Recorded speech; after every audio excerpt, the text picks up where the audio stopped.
Today's special Cannabis plus Corona equals Opportunity series is brought to you by Helix BioTrack, the largest seed-to-sale tracking and dispensary point-of-sale software solution in the industry. Since 2010, cannabis dispensaries, cultivation facilities, and manufacturers have trusted BioTrack to securely and confidently keep them in compliance while managing their businesses. With flexible solutions for both THC and hemp industries, customizable workflows, built-in machine learning and data analytics that deliver actionable insights to the right people at the right time, it's clear why cannabis companies in 37 states and 9 countries depend on BioTrack. For comprehensive cannabis software and business solutions that cover the requirements of compliant seed-to-sale tracking and data reporting in every state, there's really only one choice: BioTrack. Go to biotrack.com today for secure cannabis software solutions that you can count on.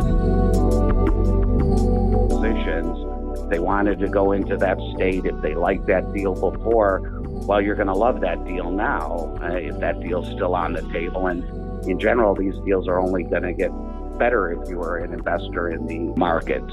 We picked up a deal for 2 dispensaries that were at a higher price and now are at a lower price. From MJBulls Media, it's the Raising Cannabis Capital Show.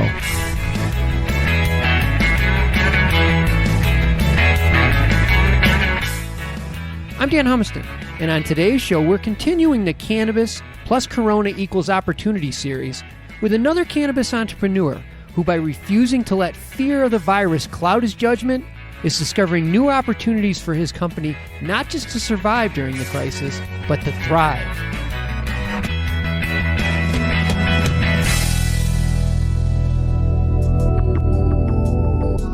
Today on Raising Cannabis Capital, we have another special report on uncovering cannabis opportunities created by the coronavirus. And joining me to talk about cultivation in Nevada is Michael Sassano from Solaris Farms. Michael, welcome to the show. Thank you very much. Good to be on.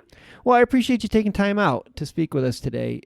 Solaris Farms is a large-scale industrial greenhouse cultivator, and you're located in the heart of Las Vegas. So you're the perfect person to talk about how the virus is impacting the cultivation sector in Nevada. I guess to start, can you kind of give us an overview of your market? Roughly, what were your pre-corona numbers? Like, how much were you producing? Like, just give us an idea where the baseline was. Well, as far as Solaris Farms, we're in a perpetual rotation. We harvest pre and post coronavirus between 200 to 400 pounds dry every single 2.5 weeks. So we pull down a 4,000 square foot bay with over 1,000 plants every 2.5 weeks here.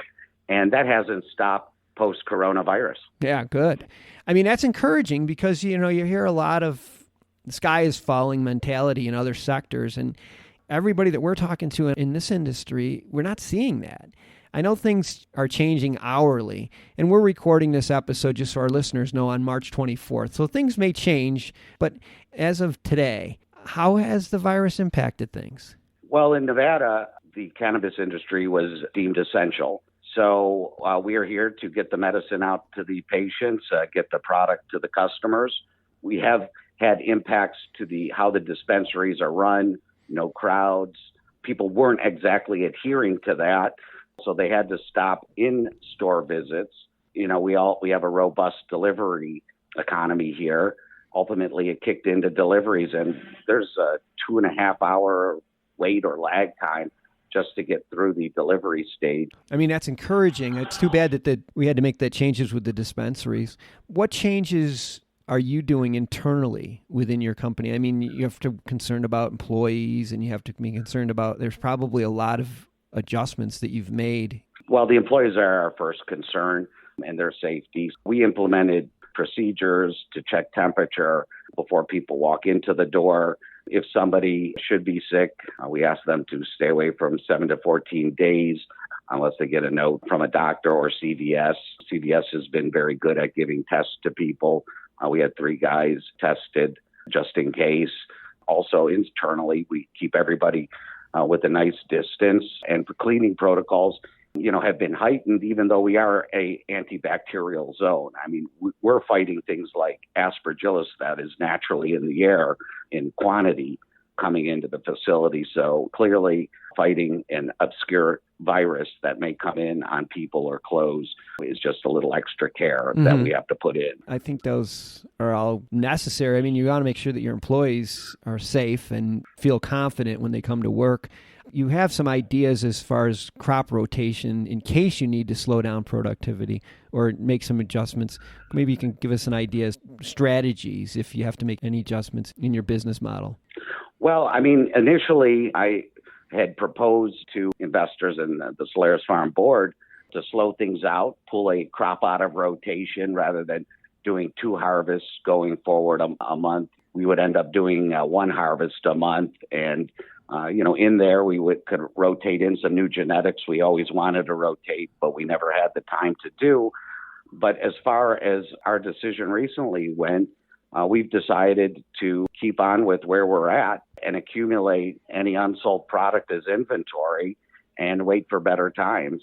What we initially started to prepare for and where we ended up actually is no change. That is so encouraging. Again, like I said, with all the negative that you're hearing, it's great to hear that things haven't really changed and you're moving forward just like you were before.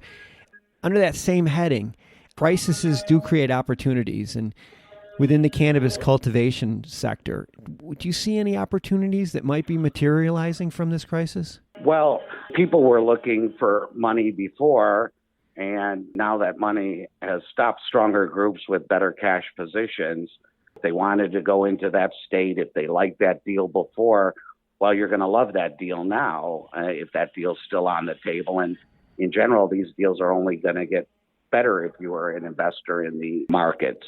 We picked up a deal for 2 dispensaries that were at a higher price and now are at a lower price. I want to take a short break to let you listen to a quick preview of our next episode.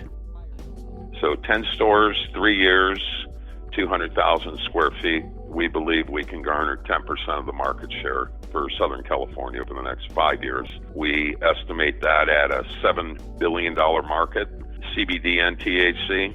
So if it all worked out and we were able to get that 10%, that could equate to something in the neighborhood of 500 to 700 million. We think we can run a 22 to 24% EBITDA business around that. Tune in on Thursday to hear the next episode of the BioTrack Cannabis Dispensary Spotlight Series with Michael Campbell from Showcase by Cal Ethos. And now let's get back to today's show. The name of the show is Raising Cannabis Capital. Do you plan to be raising capital in the future to maybe take advantage of some of these opportunities? As of this morning, we sent out over 128 different emails alerting people to where our stance is. And we've had multiple calls with investors and investor groups, people that we've been looking to expand with. And ultimately, instead of doing expansion right now, we've pivoted to we're buying up a few projects right now. Just in the last week, we put out 2 LOIs on 2 different possibilities. So for sure, we've kind of pivoted to the buy scenario rather than why expand out right now when we'll use that capital to pick up a asset that's cash flowing. Wow. Well, that's good news. And we'll have all of Michael's information and Solaris Farms information in the show notes and on the MJBulls.com website. So if anybody wants to circle around or any investors that are listening and want to talk to him further about this, just reach out to him directly. Michael, thanks for being on the show today. Yeah, big pleasure, and thanks for having me. I appreciate it. Today's show was made possible by the generous support of our sponsors, like Alt36, the country's premier blockchain payment processing platform that's providing dispensaries and its customers with a safe and secure payment option other than cash. To learn more, go to alt36.com. Today's podcast was produced by MJBulls Media, the industry's premier cannabis podcast network, with original music produced in part by Jamie Humiston. I'm Dan Humiston, and you've been listening to the Raising Cannabis Capital podcast.